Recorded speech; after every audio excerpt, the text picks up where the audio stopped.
Well, howdy, nearly senior citizen here. Greetings, boys and girls, and welcome to this, another brand new day. Yes, indeed, a brand new day.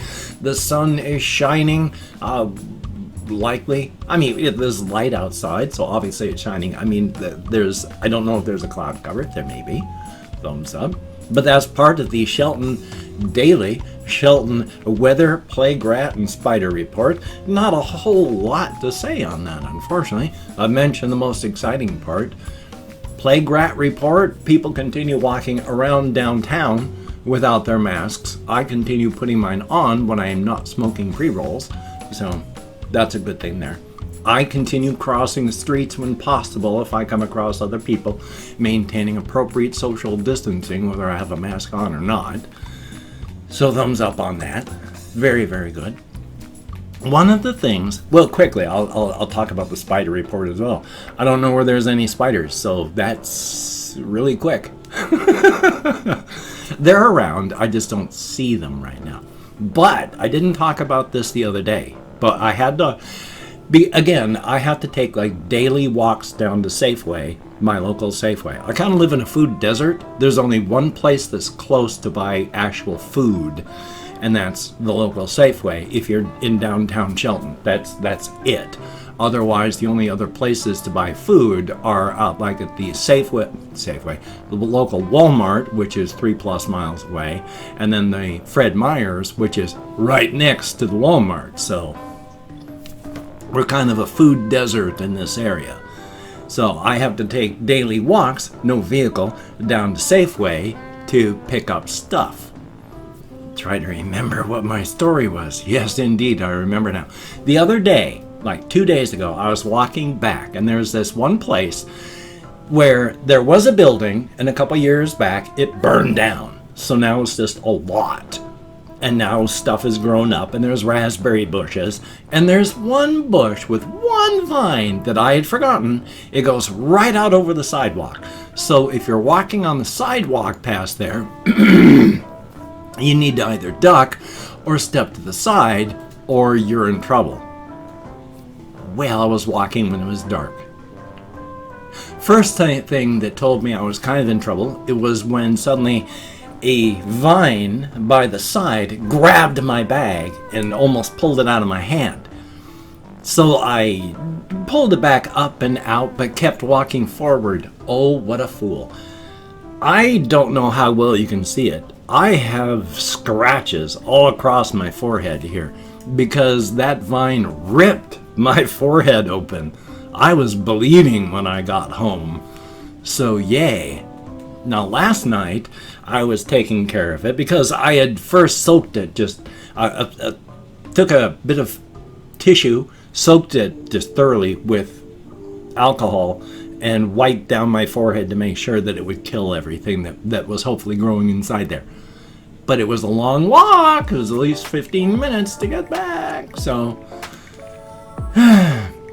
yeah, last night I noticed that the scratches, at least on this side, if you can see them, were getting red. So joy. I made the walk to Safeway as mentioned, and I purchased some store brand. I was going to pick it up, but it's over there underneath something. Some store brand. Oh, my apologies. Piece of plastic visible. Store brand Neosporin type triple antibiotic stuff. So here I say store brand, then I mention an actual brand. Now it was just triple antibiotic store brand stuff. So I smeared that on, and hopefully that's going to take care of it. After once again I washed it all down with alcohol and then smeared on the triple antibiotic. Because of the overuse of antibiotics in the U.S., I use antibiotic stuff extremely rarely. Like only every couple of years, I might use it for one thing. It's been a long time. I can't even remember the last time I used an antibiotic ointment. So it's been a long time. Hopefully the bugs haven't gotten a resistance to it. Hopefully. But that was fun, and I hadn't mentioned it, so I just thought I'd mention it now because it was funny and painful at the same time, of course. Now, let's skip over to my... In the comments, someone had mentioned that, vlogging is not really super interesting, but I try to have subjects, and that really doesn't make sense. But it was a commenter had said, you talk about semi-interesting things, and so I mentioned that it's like, I try to write stuff down under my topics list. So I have a topics list. I think that's what I'm trying to boil it down to. My sorry, good Lord. My apologies for the incoherence. But last night, holy smokes, talk about, it was bad, my insomnia. And not because of just insomnia. Again, I have pain-related insomnia, but this wasn't that. It was heat-related insomnia.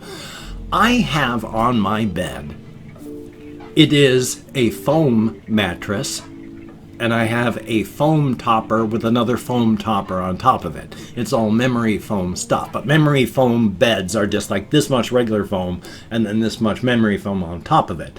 And then a topper is just X amount of regular foam with a little bit of memory foam, and then I have another one that's X amount of regular foam and then memory foam on top of that.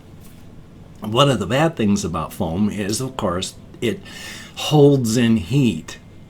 So that could be a part of this. So even with just a sheet, even with the fan blowing on me, even just with that, I had heat-related anxiety trying to fall asleep last night. Holy smokes, it was terrible. I mean, it was right on the edge of being anxiety. It wasn't anxiety, but it was getting there. Unfortunately, heat really does the trick for me, especially when I'm trying to fall asleep. When it gets over a certain amount, that's when it gets bad. And apparently just when I'm lying in bed, because when it gets hot and I'm sitting in a chair like this, like yesterday, I fall asleep. But when it gets hot in my bed, it's too hot and I get anxious. So, yay on that. As a really quick aside, because all I have is a whole bunch of asides, this stuff written down on there. I've talked about my walks. I've talked about the heat-related anxiety. One of the things that I've semi-wanted to talk about, just one of those, hey, it's not really interesting, but it's interesting kind of things. Throughout my years, I have periodically both had and not had this. I've had it when I was a child, and then my parents took care of it, and then my mother took care of it until she died, and then it came back. But these are 1962 coins. They were printed in 1962, the year that I was born. Unfortunately, they're not pristine and pure. As you can tell from the plastic, this one's stained up and the edges come open, and I found it loose. And it's been running around. It's bounced into the dime area. I think the dime's fallen into the nickel. So they're not pristine and pure. There's corrosion and introduction to the outside world. And there's dark marks on that. And there's dark marks on the dime. But still, I mean, it's a pack of stuff printed in 1962. And it's not perfect. So that's me too. I was printed in 1962, and I'm certainly not perfect. So that certainly fits, doesn't it? But I just thought it was kind of interesting. $50 on down. It's just one of those things, and I just thought I'd show it because, hey, it's kind of interesting. I mean, it's one of those things that I had as a kid and still have, so, hey, what can you say? And then I am bitterly, bitterly disappointed, and I say this both as a human being and somebody who suffers from chronic pain and so can't afford to waste any money. This is a really cool little glass container. Glass. Nice. It's got, well, it doesn't have 14 anymore, but it came with 14 little Bermuda pie cakes in them. Total of 7 grams. One of the problems is, you may notice how tiny these things are, and they're supposed to be a full half gram. They're a normal full half gram pre-roll. I might have about this long. These are about this long. Now, if they are a full half gram and not just cheating, to get that amount of stuff into this amount of space means you have to really chop it and grind it very, very finely. Because it's like, if you take a tube and you drop a bunch of golf balls into it, you're not going to get many golf balls into it. But if you drop in sand, you're going to get a hell of a lot of sand into that container. Same situation. If you have large chunks of material that comes out to a half gram, it's going to be this big. If you chop it so it's really, really fine, you can pack it into a really tight area. The problem with that is, and it's the reason I don't smoke the full gram pre-rolls, is that when you chop it that fine and you apply heat to it and then it burns, it's so fine that the ash becomes a cake at the end. And it's very hard to draw air through that. And what happens is it becomes a large, glowing, almost smokeless ember. So on a large, normal half-gram pre-roll, I can get 15, 20 some odd good draws on it as I smoke it on down. And then it's just a pre-roll cardboard, hemp cardboard with hemp paper, and then cannabis remains inside. There's no filters or anything, so I don't feel bad about just flicking and tossing. It's just paper. But on the little one, because it's so tight and packed and becomes a huge glowing ember, I get maybe 2 good draws, 3 or 4 draws, and then it's just a huge glowing ember with no smoke. So those are a waste. And if you tear them apart and put them into a pipe and then smoke that, once again, because it's so fine, the entire top becomes this thick cake of ash. You can't draw air. So it's a nice little container. I like that. But the product is, you live, you learn, you find out, you discover. I know for next time, stay away. Life is life. We all learn. Let me see what else I have on here. Oh yeah, the last thing basically. I was just watching an Anthony Fantano video talking about how many skips does it take before an album is trash. And a skip is just that song that you just blip over because it's no good. So it's like if you have a bunch of MP3s that you bought as an album, you know, it's like, which ones would you actually listen to out of the full list? How many skips does it take before that album you bought is trash and it's just not even worth the money you paid for it?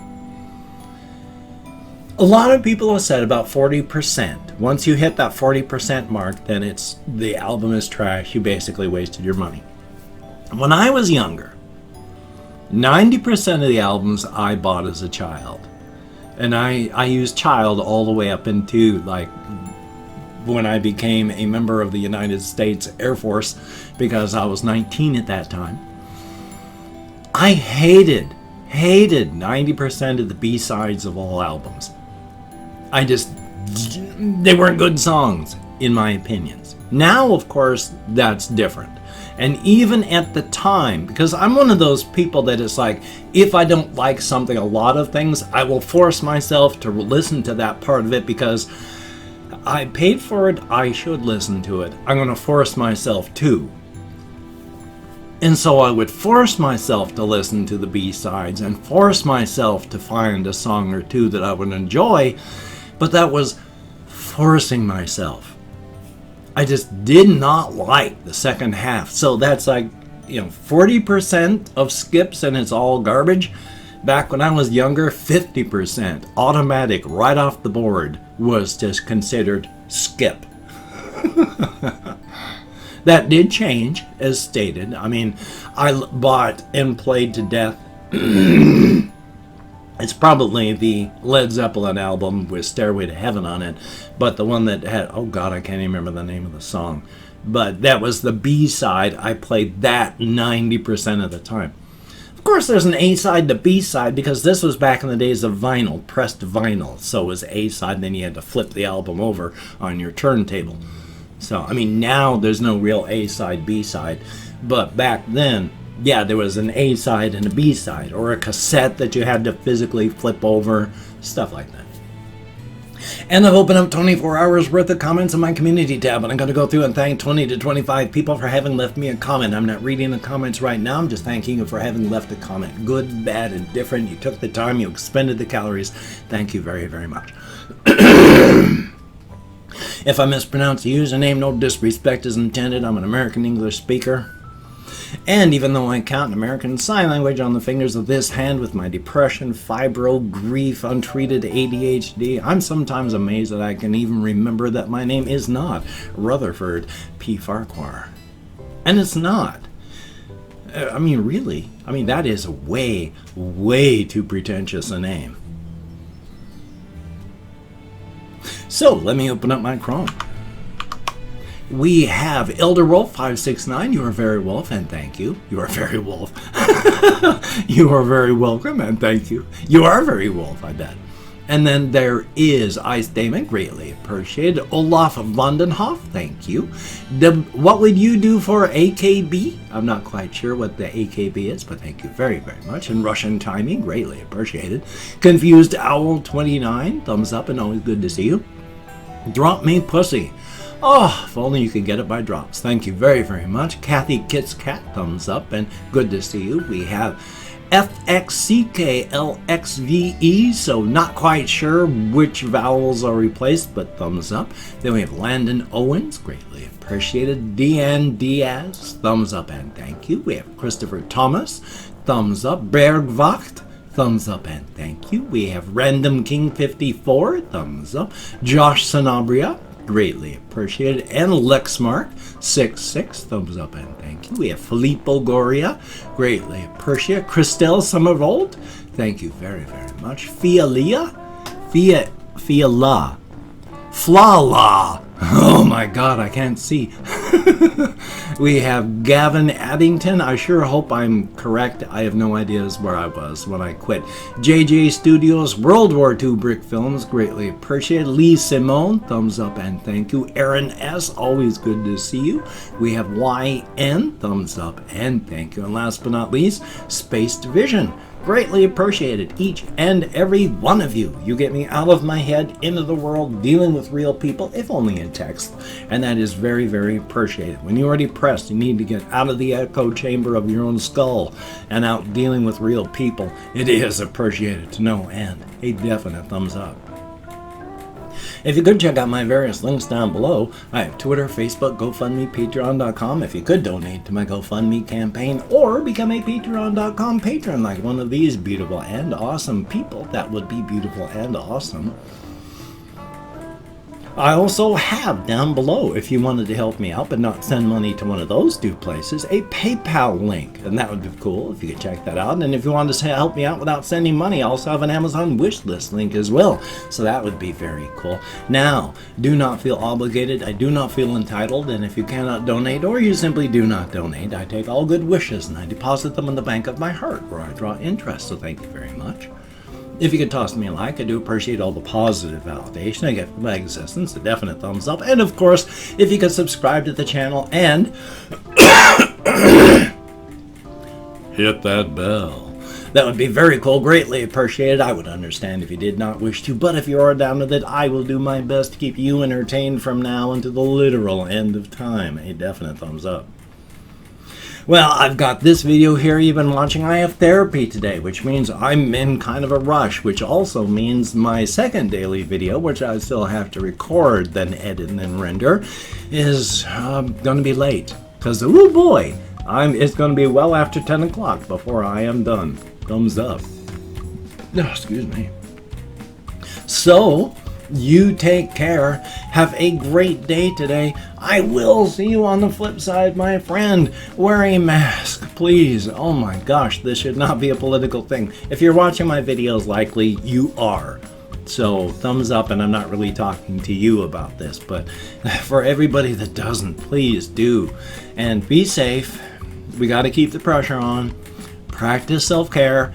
Practice social distancing. Watch out for the cops. They are riotous, murdering monsters. I will see you on the flip side, my friend. Take care.